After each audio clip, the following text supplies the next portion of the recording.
성도 여러분, 한 주간 평안하셨습니까? 추석을 맞아서 고향을 찾아가는 사람들, 또 휴식을 취하는 분들이 보입니다. 오늘 성경 본 말씀 고린도전서 1장 함께 보시겠습니다. 하나님의 뜻을 따라 그리스도 예수의 사도로 부르심을 받은 바울과 형제 소수대네는 고린도에 있는 하나님의 교회 곧 그리스도 예수 안에서 거룩하여지고 성도라 부르심을 받은 자들과 또 각처에서 우리의 주 곧 그들과 우리의 주 되신 예수 그리스도의 이름을 부르는 모든 자들에게 하나님 우리 아버지와 주 예수 그리스도로부터 은혜와 평강이 있기를 원하노라. 그리스도 예수 안에서 너희에게 주신 하나님의 은혜로 말미암아 내가 너희를 위하여 항상 하나님께 감사하노니 이는 너희가 그 안에서 모든 일 곧 모든 언변과 모든 지식에 풍족함으로 그리스도의 증거가 너희 중에 견고하게 되어 너희가 모든 은사에 부족함이 없이 우리 주 예수 그리스도의 나타나심을 기다림이라. 주께서 너희를 우리 주 예수 그리스도의 날에 책망할 것이 없는 자로 끝까지 견고하게 하시리라. 너희를 불러 그의 아들 예수 그리스도 우리 주와 더불어 교제하게 하시는 하나님은 미쁘시도다. 우리가 예수님과 함께 동행한다는 것이 얼마나 큰 위로가 되고 축복인지 모르겠습니다. 바울 당시에 예수님의 재림을 기다리는 그 공동체들의 모습을 봅니다. 여전히 주님은 이미 오셨고 앞으로 오실 그런 예수님으로 우리 인생을 우리 십자가에 놓고 우리가 전진할 수 있다라고 하는 것을 다시금 되새겨 보게 됩니다. 그러나 오실 예수님이 바로 오지 않으면서 나타나게 되는 것이 바로 분쟁이었습니다. 주님은 성경에서 어떻게 이 분쟁을 보시는지 함께 읽겠습니다. 형제들아, 내가 우리 주 예수 그리스도의 이름으로 너희를 권하노니 모두가 같은 말을 하고 너희 가운데 분쟁이 없이 같은 마음과 같은 뜻으로 온전히 합하라. 내 형제들아, 근로의 지편으로 너희에 대한 말이 내게 들리니 곧 너희 가운데 분쟁이 있다는 것이라.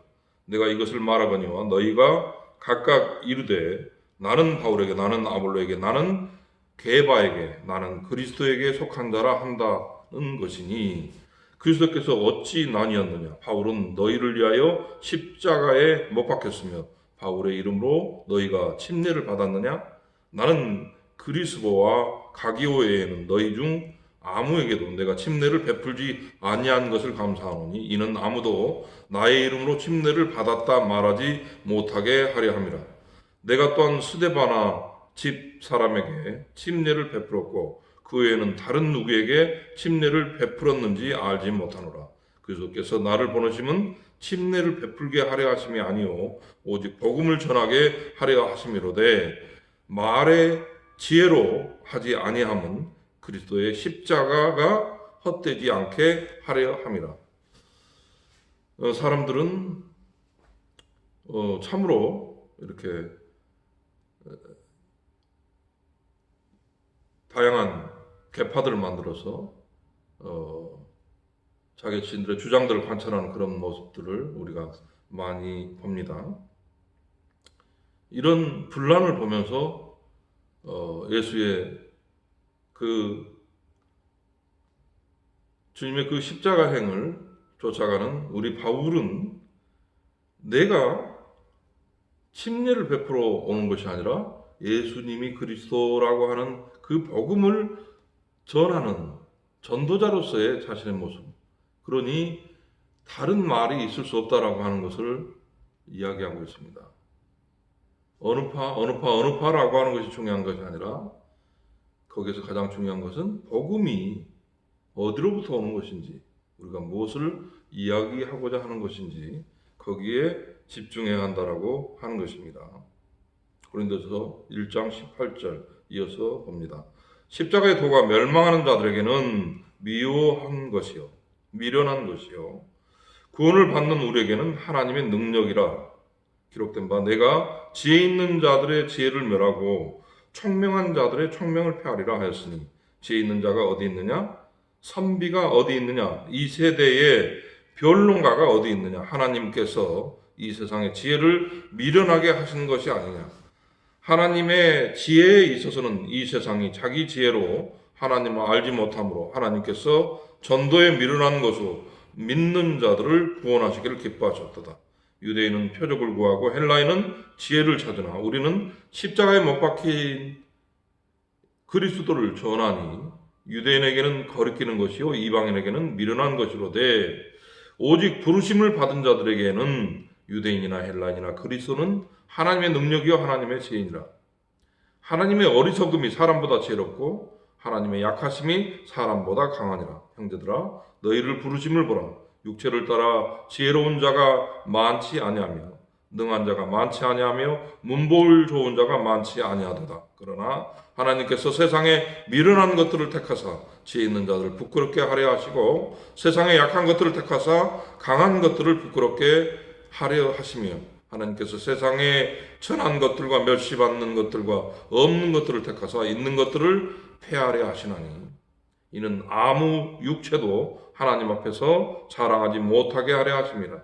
너희는 하나님으로부터 나서 그리스도 예수 안에 있고 예수는 하나님으로부터 나와서 우리에게 죄와 의로움과 거룩함과 구원함이 되셨으니 기록된 바 자랑하는 자는 주 안에서 자랑하라 함과 같게 하려 함이라. 그리스도인에게는 예수 그리스도라고 하는 이 좌표 외에는 없는 것입니다. 세상에 어떤 미혹이, 어떤 처세술이 예수님보다 나올 수 없던 것이고 세상에서는 미련하다고 얘기하는 것이 정말 별것 아니라고 하는 것이 오히려 주님이 보시기에 주님의 나라에서는 귀하게 쓰일 수 있다고 하는 것을 이 본문은 이야기하고 있습니다. 우리 발달장애인도 그렇습니다. 세상 가운데 잘 섞이지 못하고 참으로 많은 희생과 또 좌절들이 있지만 주님께서 보시기에는 이 세상을 고치고 이 세상을 새롭게 하는데 이 발달장애인들의 이 모습이 참으로 귀하게 사용되는 것을 우리는 또한 알아야 하겠습니다. 하나님의 능력, 하나님의 지혜, 바로 그리스도로부터 나온다라고 하는 것은 세상 가운데 하찮고 별 볼 일 없는 것을 들어서서 주님은 더욱 높인다라고 하는 것을 우리가 왜 약자에 주목해야 하는지 이 본문을 통해서 다시금 배우게 되는 것입니다. 이 추석절에 주변을 돌아보시는 또 형제 가운데 아픔이 있는 곳에 우리가 함께 주목하는 그런 귀한 시간들이 다 되기를 주님의 이름으로 축복하며 당부드립니다. 아멘.